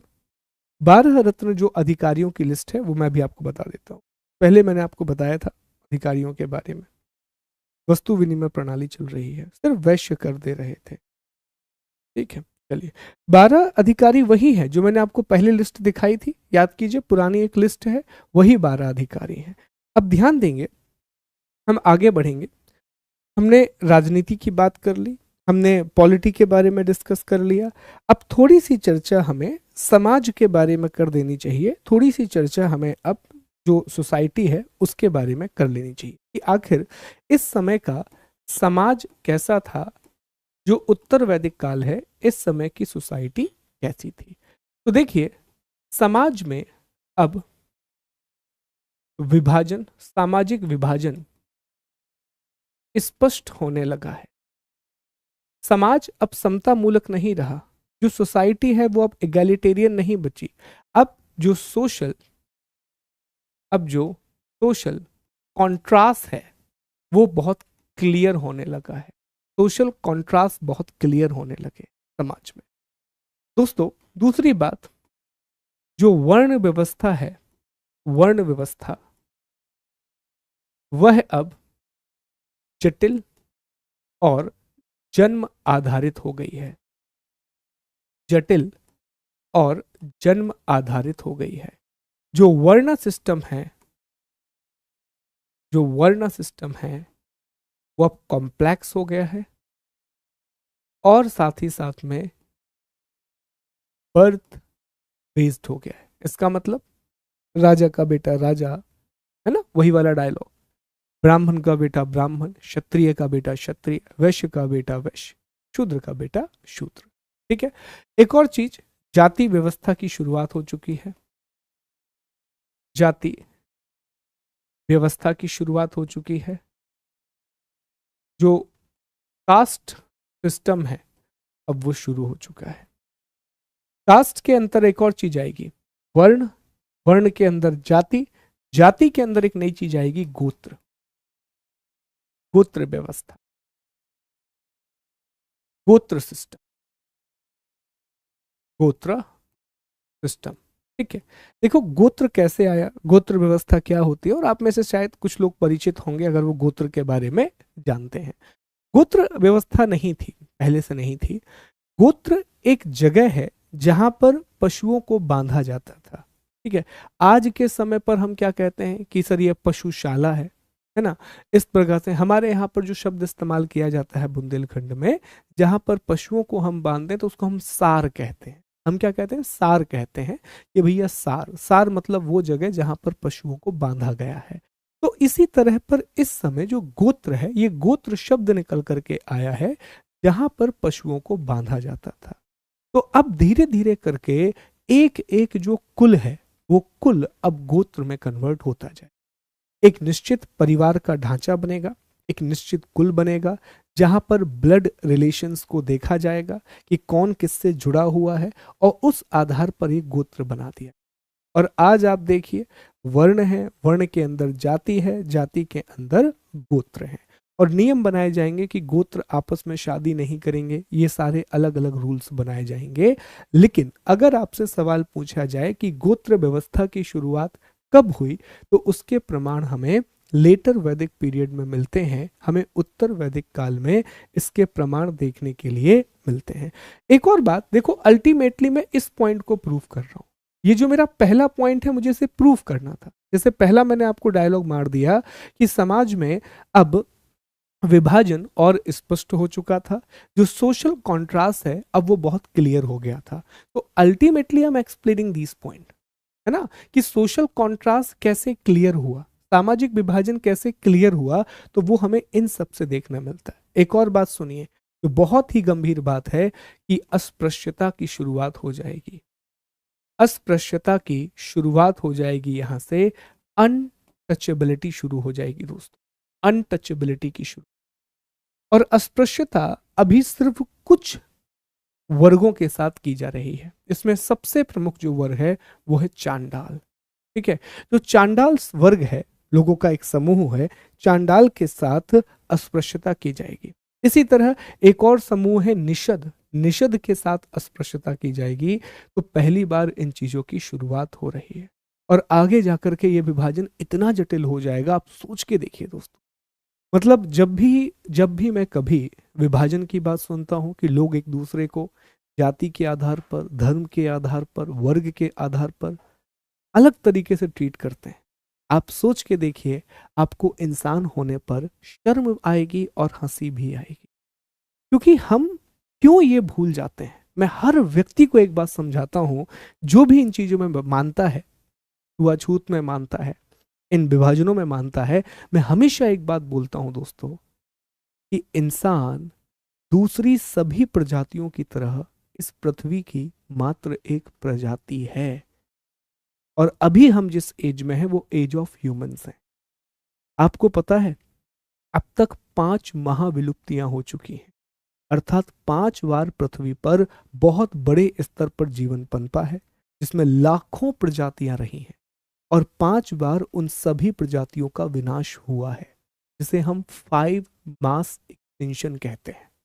अभी हम 6वीं विलुप्ति की ओर आएंगे। तो इंसान के साथ जितनी प्रजातियां आज आप देख रहे हो ना, ये 99% प्रजातियां एक झटके में यूं खत्म हो जाती। हम अपने अस्तित्व को भूल जाते हैं। हम भूल जाते हैं कि पृथ्वी का इतिहास बहुत बड़ा है, हम सिर्फ एक प्रजाति के रूप में यहां पर आए। तो बेटर ये है ना कि हम ये समझें कि हम, हमारी सिर्फ एक पहचान है कि हम homo sapien, this is our only identity. इसके अलावा हमारी और कोई पहचान नहीं। जैसे डायनासोर, उनकी एक ही पहचान थी कि वो डायनासोर है, age of dinosaur, age of human. Okay, जब ये बात आप ध्यान रखोगे कि हमारी सिर्फ एक आइडेंटिटी है, तो आपको इन बातों पर शर्म आएगी। चांडाल के साथ कहा जाता है कि इतना ज्यादा अस्पृश्यता बढ़ गई थी कि जब वो शहरों के बीच से गुजरते थे तो उन्हें ढोल लेकर के आना पड़ा, कि वो आ रहे हैं तो लोगों को पता पड़ जाए तो लोग अपने घर के अंदर चले जाते थे। और कहा जाता है कि पीछे उन्हें झाड़ू लगानी पड़ती थी कि जहां जहां से वो गुजरते जाएं वो जगह अपने आप साफ होती। इस हद तक अभी भी आप बहुत से गांव में जाइए, आपको देखने मिलेगा कि एक वर्ग विशेष के सामने जब दूसरा वर्ग विशेष गुजरता है, तो उससे ये उम्मीद की जाती है कि वो अपने सर पर अपने चप्पलों को रख ले, जूतों को रख ले। अनटचेबिलिटी की शुरुआत। समाज का स्तर गिर रहा है, जाति व्यवस्था, वर्ण व्यवस्था, अस्पृश्यता, जटिल, समाज नीचे जाएगा। और जब जब समाज नीचे जाएगा तब तब समाज में विरोध होगा, और जब समाज में विरोध होगा तो नई व्यवस्थाओं का उदय होगा। हर एक बात को ध्यान से सुनिए मेरी। जब जब समाज में जटिलताएं आप बनाओगे तब तब समाज में विरोध होगा, और जब समाज में विरोध होगा नई व्यवस्थाओं का उदय होगा। कौन सी नई व्यवस्था की बात कर रहा हूं मैं बात कर रहा हूं जैनिज्म, बुद्धिज्म जैसे 62 नए धार्मिक संप्रदाय। 62 new religious sect will rise because of this system। 62 नए धार्मिक संप्रदाय बनेंगे भारत में।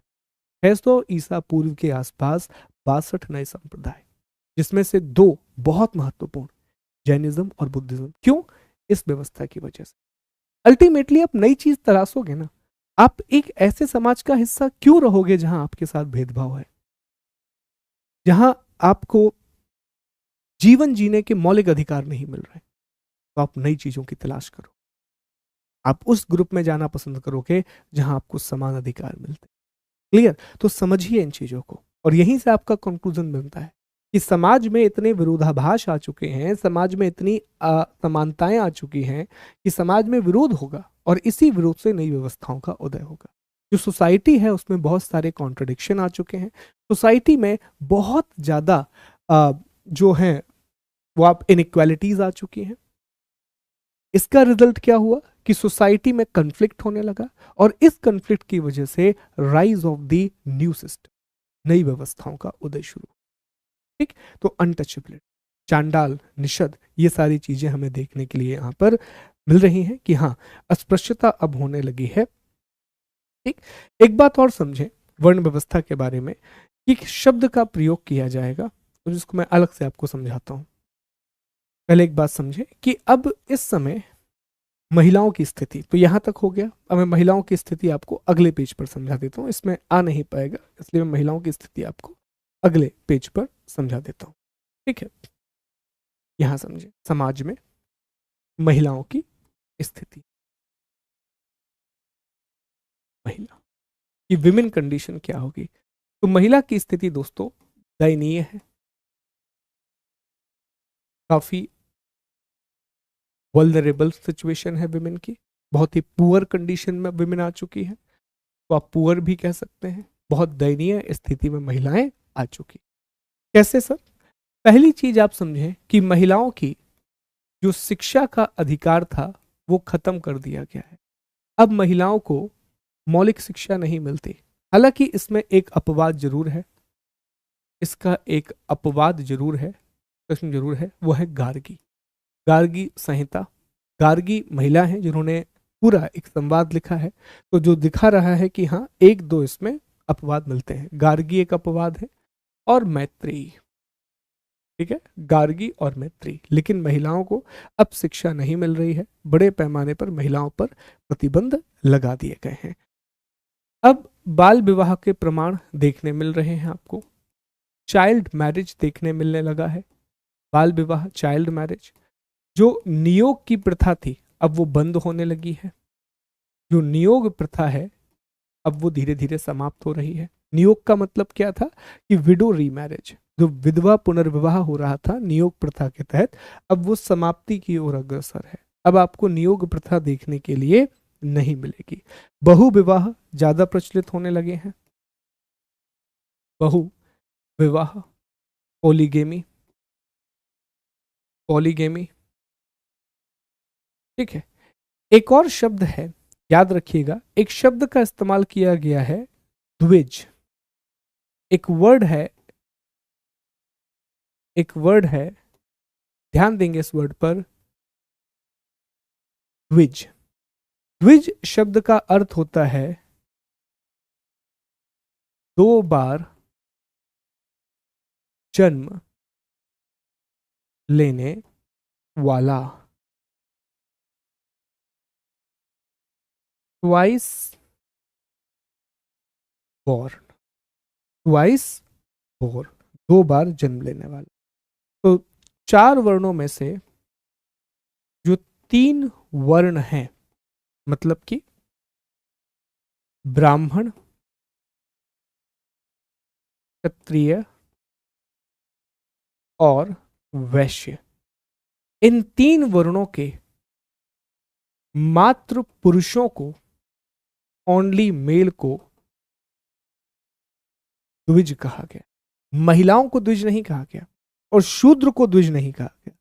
ब्राह्मण, क्षत्रिय और वैश्य, इन 3 वर्णों के जो पुरुष हैं उनके लिए द्विज शब्द का इस्तेमाल किया गया है, द्विज वर्ड का उपयोग किया गया है, जो दिखा रहा है कि वर्ण व्यवस्था जटिल हो चुकी है। अब वर्णों का विभाजन भी हो गया, ये द्विज में आएंगे, शूद्र द्विज में नहीं आएंगे, और इसमें भी सिर्फ पुरुष आएंगे, महिलाएं नहीं आएंगी। ट्वाइस बॉर्न, 2 बार जन्म लेने वाला, ठीक है। तो ये महिलाओं की स्थिति है, ये पूरा इस समय का समाज है, तो ये सोसाइटी है पूरी। विभाजन स्पष्ट हो गया है, वर्ण व्यवस्था जटिल हो गई है, जन्म आधारित हो गई है, जाति व्यवस्था है, गोत्र व्यवस्था की शुरुआत है, चांडाल और निषद के साथ अस्पृश्यता अर्थात अनटचेबिलिटी को परफॉर्म किया जा रहा है। जो महिलाएं हैं उनकी स्थिति बहुत पुअर हो चुकी है, उन्हें बेसिक एजुकेशन अब नहीं मिलती, उन्हें मौलिक शिक्षा अब नहीं मिलती, बाल विवाह के प्रमाण है, नियोग प्रथा के प्रमाण है, नहीं मिलते हैं, सॉरी, नियोग प्रथा समाप्त होने लगी है, बहु विवाह होने लगा है, द्विज, हालांकि सती के प्रमाण अभी भी नहीं है, द्विज, 3 वर्णों के मात्र पुरुषों को द्विज अर्थात 2 बार जन्म लेने वाला कहा जाता था।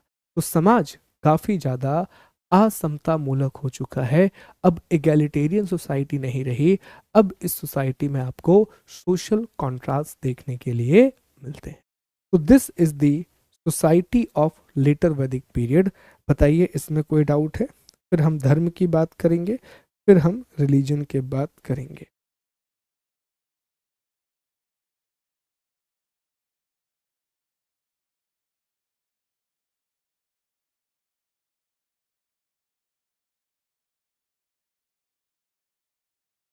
चंडाल और निषद जो थे वो सबसे निचले क्रम के लोग होंगे शायद इस समय, है ना? इस समाज के में हिसाब से अगर हम देखें तो इस समाज के हिसाब से वो शायद निचले क्रम के लोग होंगे, जो दिख रहा है यहाँ पर। समझ में आ रहा है? बिल्कुल है, बिल्कुल है, इसकी शुरुआत अंकुश यहाँ से हम मान सकते हैं। बहुविवाह कल हमने बताया था कि एक व्यक्ति जब एक से ज्यादा शादी करता है तो उसे बहुविवाह कहते हैं, पोलीगैमी। बहुविवाह का ये अर्थ नहीं होता कि आपने अपनी बहू की शादी करवा दी। अच्छा, ये जो डाउट है ना जो आपके मन में है केजीएस यूजर, तो जब पहली बार मैंने पढ़ा था बहुविवाह के बारे में, फर्स्ट ईयर में था, मैंने किताब पढ़ना शुरू किया, तो मेरे दिमाग में भी यही आया था। मैं बहुत समय तक यही सोचता रहा कि बहुविवाह क्या है, बहू का विवाह करा रहे हैं क्या? मुझे समझ नहीं आता ये कैसी प्रथा है, क्या है यार ये प्रथा। तो पहले में लगता था ये तो अच्छी बात है कि हो सकता है कि भैया हस्बैंड मर गया हो, तो हस्बैंड मर गया हो तो बहू की शादी करवा रहे हो, ऐसा कुछ। लेकिन बाद में पता पड़ा कि बहु विवाह का अर्थ होता है पोलीगैमी, अर्थात एक से अधिक विवाह करवाना, है कि नहीं? बिल्कुल सेम ऐसा लिखना है मंसूरी जी, ठीक है। हाँ भैया मिलेंगे, आलम नोट्स मिलेंगे, अभी ये तो लिखो पहले। ठीक है ठीक है, तन्मय मैं जल्दी अपलोड कराता हूँ, ठीक है तन्मय मैं जल्दी अपलोड कराता हूँ, don't worry about it. Sir, is it debated that non-Aryans were treated as a Shudra or untouchable? Still, we don't have the clear evidence about it. In the first phase, Rigvedic phase, we know that non-Aryans were called Dasyu, and they were the slaves, domestic slave. But we are not sure that whether they were Shudras or not.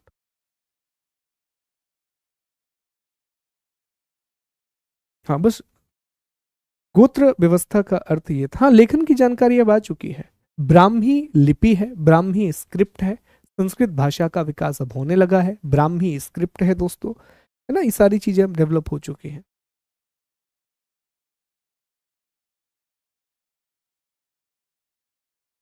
हाँ सतीश, बिल्कुल ठीक। चलिए आगे बढ़ते हैं, अगले topic पर आते हैं। गोत्र व्यवस्था के बारे में किसी ने सवाल किया तो मैं आपको एक बार फिर से आइडिया दे देता हूँ। जो गोत्र व्यवस्था है गोत्र जो शब्द का इस्तेमाल किया जाता था वो उस जगह के लिए किया जाता था जहां एक परिवार के लोग अपनी गाय या जानवरों को बांधा करते थे। बाद में इसी गोत्र ने उनकी आइडेंटिटी बनाई, वो अपने आप का परिचय समझने लगे। तो एक कुल, हमारे जैसे हम बोलते हैं ना कि यार हमारा परिवार बहुत बड़ा है, गांव में हमारे परिवार के 20 घर हैं, तो आप देखिएगा उन 20 घरों के जो लोग हैं वो एक ही गोत्र से बिलोंग करते होंगे। तो ये इस तरह से गोत्र व्यवस्था की शुरुआत हुई, इस तरह से गोत्र सिस्टम की शुरुआत हुई। ठीक, चलिए अब हम आगे बढ़ेंगे। अब थोड़ी सी चर्चा हम धर्म के बारे में कर लेते हैं, रिलीजन के बारे में कर लेते हैं कि धार्मिक विश्वास कैसे हो चुके थे, रिलीजियस बिलीफ कैसे हो चुके थे इस समय तक आते आते। रिलीजन उत्तर वैदिक काल का। तो धर्म दोस्तों अब जटिल हो गया है और धर्म में अब बहुत ज्यादा कर्म कांड होने लगे हैं। ठीक है, रिलीजन जो है अब काफी कॉम्प्लेक्स हो गया है और रिलीजन में अब बहुत ही ज्यादा रिचुअल्स होने लगे हैं। ठीक है, बहुत ज्यादा रिचुअल्स होने लगे हैं, एक्सट्रीम रिचुअल, क्योंकि पुरोहित जो वर्ग है अब वो बहुत ज्यादा रिचुअल्स को प्रमोट करेगा, अधिक से अधिक रिचुअल्स अब होंगे। ठीक है, तो इस समय का जो धर्म है वो जटिल है, कर्मकांडीय आधार पर है, और इस समय का जो धर्म है वो बहुत महंगा भी है, वो बहुत कॉस्टली भी है। क्यों सर? क्योंकि इतने ज्यादा कर्मकांड अगर होंगे, हर चीज के लिए पूजा, फला चीज हो गई पूजा करा लो, फला चीज हो गई ये करा लो वो करा लो, हर चीज में आप एक कर्मकांड जोड़ रहे हो, एवरीथिंग। तो लोगों के लिए अब रिलीजन जो है वो एक्सेसिबल नहीं रहा। बहुत सारे लोगों से कहा जाएगा कि आप वेद नहीं पढ़ सकते, आप ये नहीं कर सकते, शूद्रों को वेद पढ़ने की अनुमति नहीं मिलेगी, बाद में उन्हें वेद सुनने की अनुमति नहीं मिलेगी, फिर कहेंगे कि नहीं भैया अगर सुनेंगे नहीं तो अल्टीमेटली इनकम का एक सोर्स कम हो जाएगा। तो फिर ब्राह्मण्स क्या करेंगे कि दोबारा से जो पुरोहित वर्ग है वो कहेगा कि नहीं शूद्रों को सुनने की अनुमति दो। ठीक है, तो ये चलता रहेगा समाज। अब ये चीजें चेंज होना शुरू होंगी। तो जटिल और कर्मकांडीय आधार है, बहुत महंगा है, बहुत कॉस्टली हो चुका है धर्म। अब जो धर्म है इसका उद्देश्य सिर्फ मांगना नहीं है, अब इसमें कई चीजें जुड़ जाएंगी, इसमें आध्यात्मिक पक्ष भी जुड़ जाएंगे, स्पिरिचुअल, और कहीं ना कहीं इसमें जो बुराई बुराई की माफी, क्षमा, क्षमा वाला, सिर्फ लिख दिए क्षमा, इसमें क्षमा वाला पक्ष भी जुड़ जाएगा। ठीक है, इसमें क्षमा वाला पक्ष भी जुड़ जाएगा। लोग जो हैं वो पश्चाताप करेंगे, पश्चाताप। ठीक है, रिग्रेट कि हमसे ये गलती हो गई है, तो एक गलती हो गई तो उसके लिए कोई पूजा है क्या, इसके लिए कोई अर्चना है, ये शुरू हो जाएगा। अगली चीज, प्रमुख देवता, जो मुख्य देवता है अब इंद्र नहीं रहेंगे, अब प्रजापति माना जाता है कि आदि विष्णु, और प्रजापति के साथ साथ रुद्र, रुद्र को माना जाता है शिव का आरंभिक रूप। ठीक है, तो अब मुख्य देवता इंद्र नहीं है, अब मुख्य देवता प्रजापति बन चुके हैं और मुख्य देवता अब रुद्र बन चुके हैं। ठीक है, तो देवता बदल चुके हैं। मंदिर नहीं है दोस्तों, नो टेम्पल, लेकिन मूर्ति पूजा के साक्ष्य मिल, स्पष्ट रूप से नहीं, क्योंकि अच्छी और स्पष्ट मूर्तियां तो गौतम बुद्ध से बनना शुरू होंगी, लेकिन कहीं कहीं पर लोग शायद किसी चीज को मान करके, एक पत्थर है या कुछ भी है उसको मूर्ति मान के पूजा करने लगे थे। तो कहीं कहीं पर आपको आइडल वर्शिप अर्थात मूर्ति पूजा के साक्ष्य देखने के लिए मिलते हैं।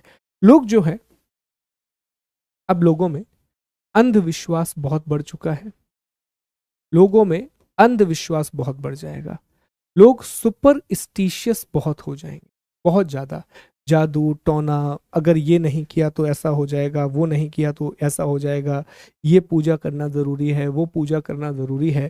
तो बहुत सारे वैदिक कर्मकांडों की वजह से लोगों में अंधविश्वास बहुत बढ़ जाएगा, और ये तो आज भी है कई चीजों को लेकर के। ठीक है, देखो कभी भी ना भगवान की उपासना करना बुरा हो ही नहीं सकता। हर एक व्यक्ति को बिल्कुल धर्म है, आस्था है हमारी, वो शुरू से रहा है, उपासना करनी चाहिए। लेकिन अंधविश्वास बुरा है, और यही अंधविश्वास आगे जा करके सामाजिक बुराइयों को जन्म देता है दोस्तों।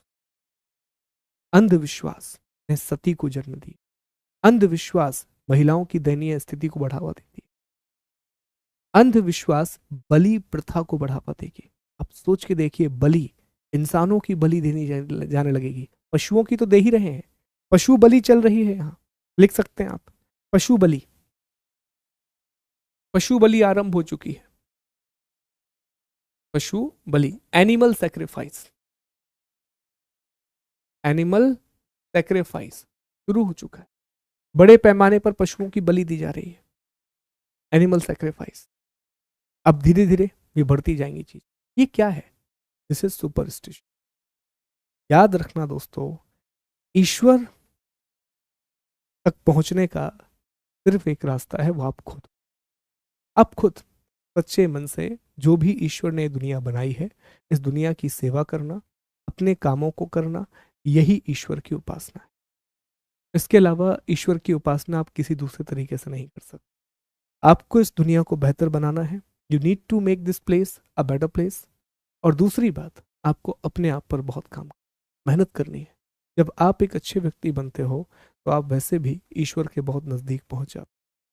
ठीक है, अंधविश्वास बहुत बुरा है, ईश्वर की उपासना अच्छी बात है, पर अंधविश्वास बुरा है। इसी अंधविश्वास से, जैसा मैंने कहा, यह अंधविश्वास आगे सामाजिक बुराइयों को जन्म देगा, सामाजिक कुरीतियों को जन्म देगा। और हमेशा हमेशा इसका शिकार दो लोग हुए हैं, वो जो कि समाज में सबसे निचले तबके पर है, और दूसरा महिला।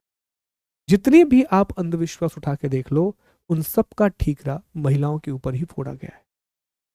फला व्रत सिर्फ महिला करेगी, फला जगह पर सिर्फ महिला जाएगी, एक पूजा में महिला बैठेगी, एक में नहीं बैठेगी, ऐसा नहीं होगा, वैसा नहीं होगा। सारी चीजें ला करके आप किसके ऊपर डालते हो? महिलाओं के ऊपर। तो इसीलिए विमेन कंडीशन फिर डिटेरियोरेट होती जाएगी, बुरी होती जाएगी महिलाओं की। ठीक।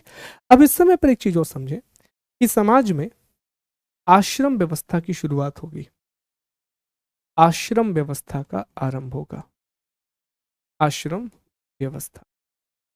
ठीक है, और 4 आश्रम बनाए जाएंगे, 4 आश्रम। ये अच्छी व्यवस्था है, दिस इज टू गुड, बहुत अच्छा सिस्टम है, आज भी हमें इसी को फॉलो करना चाहिए। एक है ब्रह्मचर्य, गृहस्थ,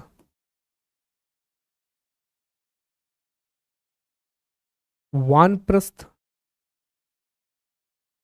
और संन्यास।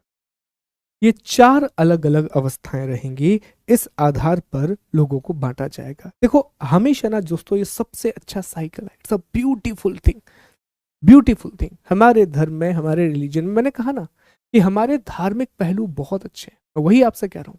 अंधविश्वास चीजों को बिगाड़ेगा, जो हमारे धार्मिक पहलू हैं दे आर टू गुड, बहुत अच्छा कल्चर है हमारा, बहुत अच्छा ओरिजिनल जो टेक्स्ट है। बिगाड़ेगा क्या? अंधविश्वास। और एक यहां पर चलेगा 16 संस्कार। ठीक है, ये आश्रम व्यवस्था को समझ। जो आश्रम व्यवस्था है, ये बेसिकली दिखाती है कि एक व्यक्ति का जीवन 4 हिस्सों में बटा हुआ होना चाहिए। जीवन का जो पहला हिस्सा है उसे ब्रह्मचर्य कहा गया है। इस हिस्से में व्यक्ति को हर चीज का त्याग करना होगा और सिर्फ शिक्षा और कौशल पर काम करना होगा। हम अपनी भाषा में से कहते हैं विद्यार्थी जीवन। और इस समय का जो ब्रह्मचर्य है वो बहुत मुश्किल था। आप देखिए, भगवान राम और उनके सब भाई महल छोड़ करके जाते हैं। भगवान कृष्ण, महल जैसा ही घर था उनका, वो छोड़ करके जाते हैं और आश्रमों में रहते हैं, और वहां पर लेबर करते हैं। भगवान लेबर कर रहे हैं, सोच के देखिए आप जरा। ठीक है, काम कर रहे हैं, सारे काम कर रहे हैं, इतनी जटिल व्यवस्था। तो इस समय सिर्फ त्याग है, सब कुछ मोह माया छोड़ दी जाती है, और सिर्फ काम किया जाता है शिक्षा और कौशल के ऊपर, एजुकेशन और आपकी स्किल के ऊपर।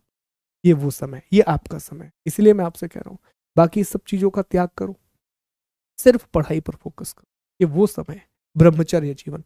गृहस्थ, अब ये माना जाता है कि जो व्यक्ति ने पहले चरण में शिक्षा ग्रहण की, जो स्किल उसने ली है, अब इसकी वजह से वो अपना और अपने परिवार का जीवन यापन करने के लिए कुछ ना कुछ काम करने लगेगा।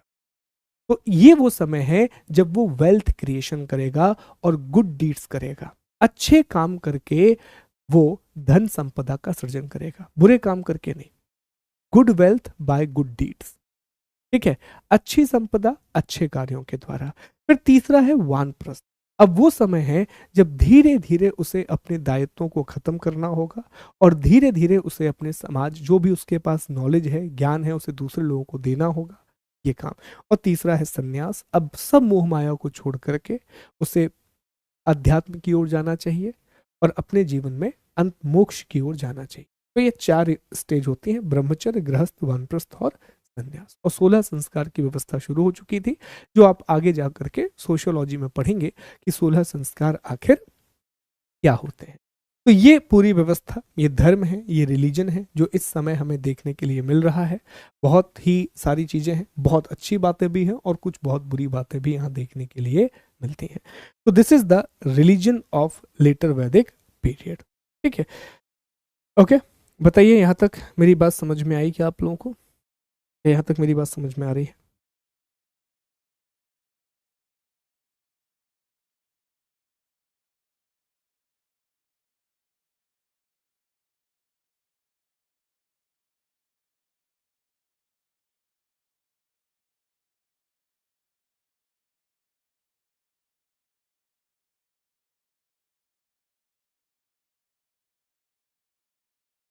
मोहन, इसके बारे में तो मुझे जानकारी नहीं है। I will have to search for it. ये मैंने नहीं पढ़ा है, मैं एक बार देख लूंगा। नहीं, दहेज प्रथा के अब तक प्रमाण नहीं मिलते हैं।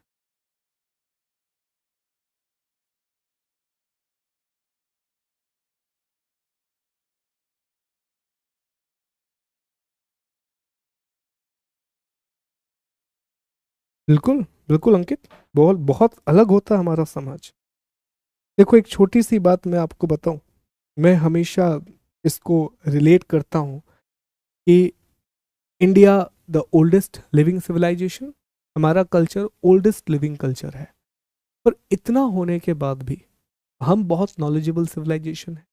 हमने दुनिया की पहली लिपियां बनाई हैं, हमने दुनिया में विज्ञान को आगे बढ़ाया है। इतना सब होने के बाद भी कितने दुख की बात है कि भारत के इतिहास को जब आप उठा करके देखते हैं तो इसके एक बहुत बड़े हिस्से में आपको सिर्फ और सिर्फ विदेशी शासक ही दिखाई देते हैं, फॉरेन रूलर्स ही आपको दिखाई देते हैं। मौर्यंस के बाद फॉरेन इन्वेजन शुरू होगा, चलता जाएगा, फिर अरब आक्रमण होगा, तुर्की आक्रमण होगा, फिर यूरोपियंस इंडिया आएंगे। ये क्यों हुआ? मेरे हिसाब से इन चीजों, दो, एक सामाजिक विभाजन और धार्मिक अंधविश्वास, ये चीजें अगर नहीं होती तो शायद हम बहुत आगे होते, क्योंकि हम बांटने में लगे रहे ना अपने आप को, जोड़ने की जगह। जब हमें चीजों को जोड़ना था तो हम चीजों को बांट रहे थे। और अगर हम एक यूनिट बन जाते जैसा हम आज हैं, आज हम कम से कम, हमारी एक पहचान तो है कि हम सब भारतीय पहले हैं, बाद में हमारे अपने बिलीव्स हैं, हम इंडियंस पहले हैं। तो अगर ये चीजें होती तो भारत का इतिहास बहुत अलग होता, इंडिया की हिस्ट्री बहुत अलग होती, बहुत डिफरेंट हिस्ट्री होती। और हम शायद अभी हमसे विकसित दुनिया में कोई नहीं होता, क्योंकि एक समय आएगा, याद रखिए, जब ब्रिटिशर्स इंडिया आएंगे तो उस समय भारत की अर्थव्यवस्था दुनिया की सबसे बड़ी अर्थव्यवस्था है। भारत और चीन की अर्थव्यवस्था सबसे बड़ी अर्थव्यवस्था है। वर्ल्ड जीडीपी में कमाल का कंट्रीब्यूशन है हमारा। इतना कुछ होने के बाद भी हमारे उद्योग धंधे बहुत विकसित हैं, हम बहुत अच्छा खासा अर्न कर रहे हैं, पर फिर हमें ब्रिटिशर्स आएंगे और वो हमें कंगाल बना करके चले जाएंगे। ठीक, चले। तो ये दोस्तों आपका वैदिक समाज है। देखिए, इकोनॉमी के बारे में ऐसा कुछ विशेष नहीं है, तो मैं आपसे ये कहूंगा कि इकोनॉमी के बारे में आप पढ़ लीजिए, क्योंकि मैक्सिमम बातें मैंने आपको बता दी हैं। एक दो बातें फिर भी मैं आपको बता देता हूँ, क्योंकि इकोनॉमी में कुछ ज़्यादा परिवर्तन नहीं आएंगे। जो अर्थव्यवस्था है, जो अर्थव्यवस्था है उत्तर वैदिक काल की, लेटर वैदिक पीरियड की इकोनॉमी है, उसमें कुछ बहुत ज़्यादा चेंजेस नहीं आएंगे। जैसे चेंज ये आएगा कि अब जो मुख्य व्यवसाय है, जो मेन ऑक्यूपेशन है, अब कृषि हो चुका है। लोगों को आयरन अर्थात लोहे की जानकारी है और लोहे को इस समय श्याम अयस कहा जाएगा, श्याम अयस या कृष्ण अयस कहा जाएगा। तीसरा, कर व्यवस्था की शुरुआत हो चुकी है, टैक्सेशन अब शुरू हो चुका है और सिर्फ वैश्य से कर लिया जा रहा है। तो कर व्यवस्था की शुरुआत होगी तो यहाँ पर आपको कोषाध्यक्ष देखने मिलता है, समग्र हिती और भग दुखा नाम का एक टैक्स कलेक्टर देखने के लिए मिलता है। जो सिक्के हैं, जो क्वाइन है, क्वाइन आपको कुछ देखने के लिए मिलते हैं, जो गोल्ड क्वाइन है, जो सोने का सिक्का है, और साथ ही साथ में आपको सिल्वर क्वाइन भी देखने मिलेगा।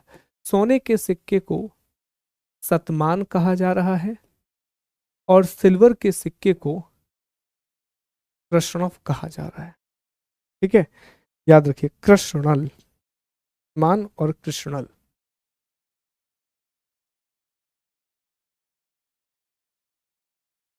ओके, याद रखना निष्क ऑलरेडी चल रहा है, निष्क खत्म नहीं हुआ है, तो अब निष्क के साथ साथ क्या आ गया है, निष्क तथा सतमान। निष्क ऑलरेडी चल रहा है पुराने समय से, अब निष्क के साथ साथ एक और सोने का सिक्का देखने मिलता है, सतमान। तो सोने के सिक्के आपको यहां देखने के लिए मिल रहे हैं। ये एक और बात है जो आपको याद रखना है इस समय की अर्थव्यवस्था के बारे में। तो बस इतनी ही बातें हैं इकोनॉमी के बारे में। इस तरह से हमारा एक और अध्याय समाप्त होता है और इस अध्याय में हमने वैदिक एज के बारे में पढ़ा, हमने वैदिक सभ्यता के बारे में पढ़ा। मोस्ट प्रोबेबली कल या परसों आपका टेस्ट हो जाएगा, 2-3 दिन में आपको इसके प्रिंटेबल नोट्स मिल जाएंगे। आज लेकिन इसका पीडीएफ, मैं 12वें लेक्चर का पीडीएफ और 13वें लेक्चर का पीडीएफ आपके लिए अपलोड करवा दे रहा हूँ। तो कल से हमें नया अध्याय शुरू करना है, नया चैप्टर हमें शुरू करना है और कल हम बुद्धिज्म के बारे में पढ़ेंगे। हम बुद्धिज्म के बारे में डिस्कस करेंगे। ये देखिए यज्ञ हो रहे हैं, ये वो समय है, यहाँ पर देखिए कुरु दिखेगा आपको, मगध दिखेगा, कौशल दिखेगा, ये सब अभी जनपद हैं, ये आगे जाकर के महाजनपद बन जाएंगे। यज्ञ की अलग अलग बात हो रही है, अलग अलग प्रकार के यज्ञ हो रहे हैं। ठीक है, फिर सामाजिक व्यवस्था है, सोशल ऑर्डर है, ये चार वर्ण व्यवस्था है, धार्मिक व्यवस्था, अर्थव्यवस्था है, इकोनॉमी है। कल से हम हमारा चौथा अध्याय पढ़ना शुरू करेंगे, प्राचीन भारत के धार्मिक आंदोलन, religious movement of ancient India, जिसमें पहले हम जानेंगे कि नए धर्मों का उदय क्यों हो रहा है, फिर हम बौद्ध धर्म की बात करेंगे, जैन धर्म की बात करेंगे, इन दोनों का विश्लेषण करेंगे और फिर हम कुछ अन्य धर्मों की बात करेंगे, अदर रिलीजन की हम चर्चा करेंगे। तो इसकी शुरुआत हम करेंगे। अपना ख्याल रखिए। आज कोई प्रश्न नहीं है लिखने के लिए, अलग से कोई क्वेश्चन नहीं है। कल से मैं आपको दूसरे कुछ नए फ्रेश क्वेश्चंस देना शुरू करूंगा। ठीक है, तो कल आपसे मिलते हैं नए टॉपिक के साथ सुबह 10 बजे। हो सकता है मोस्ट प्रोबेबली मैं आपकी एक एक्स्ट्रा क्लास भी लूँ ताकि हम एक टॉपिक को कवर कर सकें, तो वो आपको इन्फॉर्म कर दिया जाएगा अगर एक्स्ट्रा क्लास होगी तो। ठीक, thank you so much, God bless you, take care all of you.